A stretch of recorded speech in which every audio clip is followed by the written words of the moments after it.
पहले तो मैं यूक्रेन पर जो रूस का हमला है इसकी क्या अहमियत बन रही है, कुछ प्राइस एस्केलेशन भी हो रही है और हमारे लिए इसकी क्या इम्प्लीकेशंस हो सकती हैं जब एन उस वक्त पर हमारे पीएम वहाँ पे दौरे पर मौजूद है। How do you look at that? अगर ये आपका जो आखिरी सवाल है, अगर वो मैं ये पहला ले लूं और कहूं आपको कि एक मौका मिला है हमें, ये एब्सोल्युटली बाय लक, माने किस्मत ऐसी कि ये जंग छिड़ा जैसे हमारे प्राइम मिनिस्टर उधर पहुंचे। और मैं तो बड़ा खुश हूं कि हालांकि एडवाइस प्राइम मिनिस्टर को ये दिया जा रहा है कि वापस आ जाओ और ये और वो, बार बार वो पीछे देख रहे थे कि भाई अमेरिकन क्या कहेंगे और ये वो। मैं तो बड़ा खुश हूं कि उन्होंने फैसला किया कि नहीं, मैं रहूंगा और पुतिन से मिलूंगा। और अब मैं माने कि हमारी उम्मीद है कि जब वो पुतिन से मिलेंगे उनको कहेंगे कि हम समझते हैं आपके क्या प्रॉब्लम्स हैं, हम समझते हैं कि आपका सिक्योरिटी का आपको कंसर्न है और ये जो हो रहा था आपके सिक्योरिटी को एंडेंजर कर रहा था। आखिर एक अमेरिकन न्यूक्स और अमेरिकन फोर्सेस आपके बॉर्डर पे बैठे हैं। तो जब क्यूबा में ऐसी कोई बात हुई थी तो आपको पता है कि जंग छिड़ने लग गया था। और ये तो बड़ी ये है, मगर हम खुश हैं कि आप इसको यू आर हैंडलिंग इट इस तरीके से। हमारी ख्वाहिश है कि आप हैंडल करें कि जंग फैले नहीं और जल्द से जल्द ये सुलह, आप दोनों का सुलह हो जाए। मगर एक चीज़ मैं आपको कहूँगा कि ये तो बिल्कुल अमेरिकन ने जो ये किया है, काजी साहब, ये जो अमेरिकनों ने किया है, ये तो बार बार रूस ने उनको कहा था कि मत करो, हम नहीं टॉलरेट करेंगे। और उन्होंने एक दफ़े जब बात नहीं सुना था, जॉर्जिया के साथ इनकी लड़ाई हुई थी और खूब जॉर्जिया को उन्होंने लगड़ा और फिर उनको कहा मत करो। मगर ये कहते नहीं, हम इनको ईयू में भी इंटीग्रेट करेंगे, यूक्रेन को हम वेस्टर्न आउटपोस्ट बनाएंगे, रशियन क्या कहते हैं नेटो का। तो जाहिर है कुछ होना था और ये हुआ। I am not surprised at all. General साहब, एक सवाल मैं कर दूं, फिर मेरे पैनलिस्ट बात करेंगे आपसे। ये फरमाइए कि जिस तरह कह रहे हैं कि दिस इज़ एन अपॉर्चुनिटी, जिस तरह बात कर रहे हैं, हिलाली साहब बड़े सीजनड डिप्लोमेट भी रहे हैं और दानिशवर भी हैं, आप इसे कैसे देखते हैं? और फिर आल्सो हमारे मुल्क के अंदर जो सूरत हाल है, क्या इस पर कोई असर पड़ेगा खान साहब पर? इसको आप कैसे देख रहे हैं जनरल साहब? बिस्मिल्लाहिर्रहमानिर्रहीम। देखिए, अगर इसको हम सिर्फ आइसोलेशन में देखें कि रशिया की तरफ से आपको इनविटेशन आई और इमरान खान ने, प्राइम मिनिस्टर ने विजिट करना था, तो ये वाकई बहुत बड़ी अपॉर्चुनिटी है, क्योंकि हमें अफगानिस्तान में स्टेबिलिटी के लिए रशिया की सेंट्रल एशियन स्टेट्स की मदद चाहिए। सीपैक को अगर एक्सटेंड करना अपनी इकॉनमी के लिए तो हमें यहाँ पे रशिया की हेल्प चाहिए, वरना तो ये सीपैक जो है सिर्फ चाइना के इस्तेमाल के लिए एक रास्ता रह जाएगा, जो हमें हमारे लिए इतना मुफीद नहीं होगा। तो उस लिहाज से, और फिर P5 कंट्रीज में से एक कंट्री है, वीटो पावर है, आप कैसे उसको इग्नोर कर सकते हैं? मेरा ख्याल है हमारे पास एक्चुअली ऑप्शन कोई नहीं थी।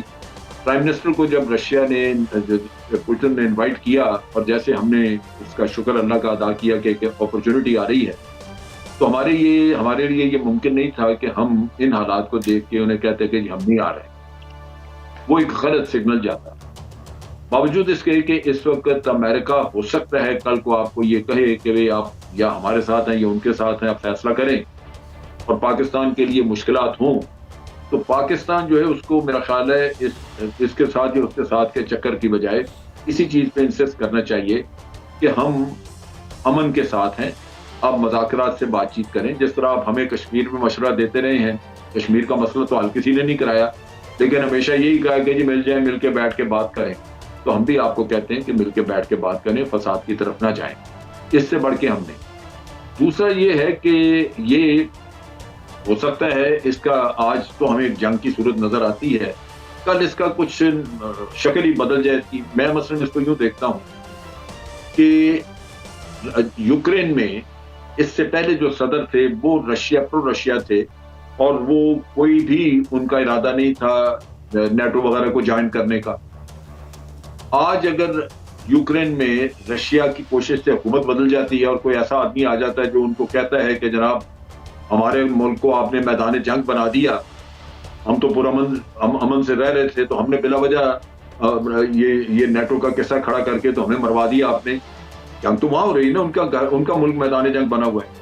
तो वो कहता है जी हम नेटो का मेंबर ही नहीं बनना चाहते, ये फैसला यूक्रेन का सदर कर लेता है, तो बात यहीं खत्म हो जाती। फिर अमेरिका भी वहां पे बिन बुलाए मेहमान नजर आएगा। बड़ा तो अपना ये चीजें हो सकती हैं। जनरल साहब ने बड़ा अच्छा एक्सप्लेन किया। मैं हलाली साहब से क्वेश्चन करना चाह रहा हूँ। मेरा क्वेश्चन बड़ा सिंपल है। इस पे क्रिटिसिज्म हो रहा है अपने हमारे वजीर आजम के इस ट्रिप पे कि हमारी सफारतकारी में वो इंटेलिजेंस नहीं कि हम पुराने दोस्तों को भी साथ रखें और नए दोस्तों को ऐड करें। मैं छोटा सा एक डाटा शेयर करूँगा। 24 बिलियन की हमारी एक्सपोर्ट्स है, उसमें 18 बिलियन यूरोप और अमेरिका है। पाकिस्तानी रिमिटेंस हमें वहाँ से आती है, यूरोप और अमेरिका से। पाकिस्तानी स्टूडेंट वहाँ जाते हैं। तो अपेरेंटली क्या हमने इस लड़ाई के मौके पे 203 ममालिक में एक वज़ीर आज़म हमारा है, तो हमने ये मैसेज इंडायरेक्टली दे दिया वी आर विद रशिया? देखिए, आपकी जो नेशनल सिक्योरिटी है, आप कैसे उन चीज़ों को डिक्टेट करना दे सकते हैं जो आप जिससे पैसे बनते हैं। मिसाल के तौर पे ये जो बात आपने की बिल्कुल सही है, एक्यूरेट है। अमेरिका है और EU है, ज़्यादातर हमारे एक्सपोर्ट्स उधर जाते हैं। मगर आप समझ सकते हैं कि कोई मुल्क है इस दुनिया में जो हमें ज़्यादा, चीन से ज़्यादा अहम है, जो हमारा सिक्योरिटी का ये देता है, जो हमें सिक्योरिटी की रीइंफोर्स करता है। तो मेरे ख्याल में ये कहना कि इसलिए कि ट्रेड हमारा एक मुल्क से ज़्यादा है तो बस उसी मुल्क की बात सुनते रहें और जो वो मुल्क कहें हम उधर चुप करके बैठें, I don't think that's on. देखिए, टाइम आ गया है कि कहना अमेरिका के साथ ये एक बैड मैरिज है, ये अब तलाक ज़रूरी है। क्या आप फिर वही डूम और स्टेट बनना चाहते हैं? इनसे आप देखिए, इंडिया ने क्या किया आज सुना है? इंडिया ने तारीफ की है किसकी? यूक्रेन की।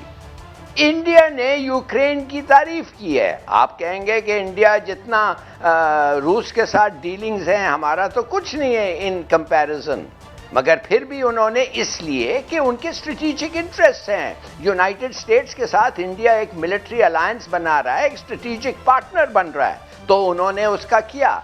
हम वो इन द लॉन्ग टर्म देखना चाहिए। अगर हमारे एक्सपोर्ट्स अच्छे हैं और अमेरिका और यूरोप ले रहे हैं, तो क्यों नहीं रूस और चीन भी लें, क्यों नहीं और मुल्क भी लें जिनके साथ अगर हम ये करें। मिसाल के तौर पे अफ्रीका का तो कोई पाकिस्तानी एक्सपोर्टर जाता ही नहीं है उधर। जाके देखे तो सही। मुझे सज़ा मिला था, 2-3 साल मैं नाइजीरिया में गुजारा था। मैं आपको बताता हूँ, बूमिंग एक्सपोर्ट्स पॉसिबिलिटीज़ है उधर की।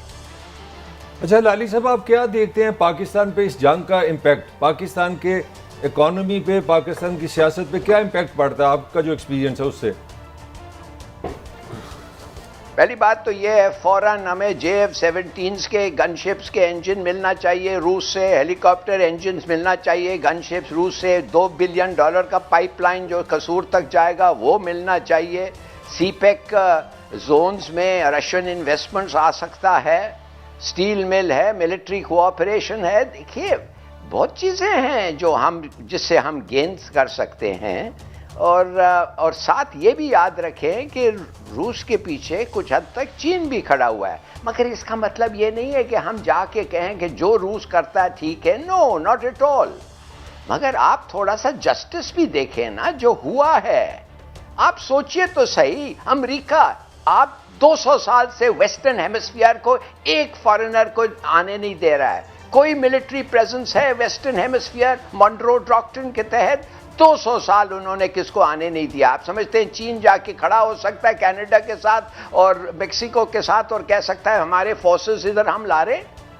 वो जंग पे चले जाएंगे। क्यूबा में आपने देखा नहीं, बाल बाल जंग में होने। अच्छा, बिस्मिल्लाहिर्रहमानिर्रहीम। जनरल साहब, आप क्या समझते हैं वज़ीर आज़म पाकिस्तान इमरान खान साहब का ये दौरा है और आज प्यूटन साहब से उनकी मुलाकात भी तवील हुई, वो पाकिस्तान के दफाई और माशी हालात में कोई बेहतरी का सबब बन सकता है?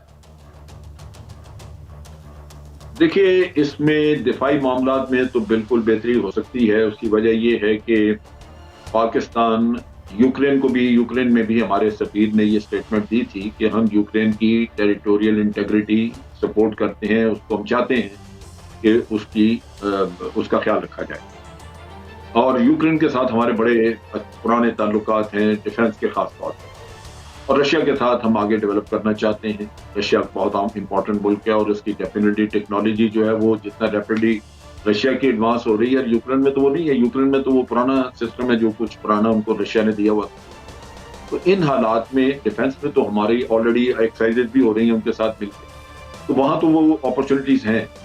लेकिन दूसरी तरफ ये है कि इसका जो पॉलिटिकल इसके जो एस्पेक्ट्स हैं वो प्रॉब्लम बन सकते हैं। इकोनॉमी का तो सारी दुनिया भुगतेगी, जो यहाँ पे अभी मसले बन रहे हैं, जिस तरह तेल का, गैस की कीमतें चढ़ रही हैं।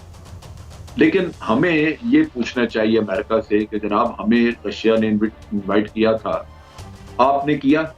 आपके तो सदर ने टेलीफोन तक नहीं किया। आप इनवाइट करें, हम भागे आपके पास भी आ जाएंगे। तो हम आपको तरजीह देते हैं, हम समझते हैं कि आप हमारे बहुत करीब हैं और हमारे लीडर्स ये बताते भी रहे कि देखें हमारे बच्चे जाके आपके यहाँ पढ़ते हैं, रशिया में नहीं पढ़ते। हम ट्रेडिशनली वेस्टर्न कंट्रीज के ज्यादा करीब, लेकिन उसके बावजूद क्योंकि सुपर पावर है वो अपनी मर्जी से दोस्ती रखता है, वो चाहे तो आपको धत्कार के परे कर दे, वो चाहे तो आपको प्यार से साथ अपने गले लगा। तो हमारे बस में ये नहीं है। हमने बेशुमार दफा कहा कि हम आपसे अच्छी स्ट्रेटेजिक रिलेशनशिप डेवलप करना चाहते हैं और अफगानिस्तान से हट के, लेकिन ये उनके ऊपर उनकी स्वाबदीद पे वो नहीं, उन्होंने टेलीफोन तक नहीं किया। एक चीज जो हमें ज़हन में रखनी चाहिए कि पिछले दिनों जितनी भी हेयरिंग्स हुई हैं उनकी कांग्रेस में नई अपॉइंटमेंट्स के लिए, मिलिट्री की या उनकी जो पॉलिटिकल साइड पे भी, उसमें उन्होंने सबने यही कहा है कि Pakistan is a difficult country but we can not ignore, they have to be our partner, we need them. So खित्ते में इस वक्त यहाँ पे अगर हम देखें तो उनको पांव लगाने के लिए और कोई जगह नहीं है सिवाय पाकिस्तान की, अगर यहाँ उनको कल को जरूरत पड़ जाए। तो इसलिए मेरा ख्याल है कि फॉरेन ऑफिस के लिए मेहनत तो करनी होगी, मुश्किल तो जरूर होगी, लेकिन हम इस चीज में अमेरिकन को कन्विंस कर सकते हैं कि हमारी जो रशिया के साथ ताल्लुक है वो कतन यूक्रेन के लेंस से न देखें। वो अमेरिका के खिलाफ नहीं है, किसी और के खिलाफ नहीं है, लेकिन वो खित्ते का मुल्क है और हम आज नहीं, उनसे काफी अरसे से हमने जल साहब आपकी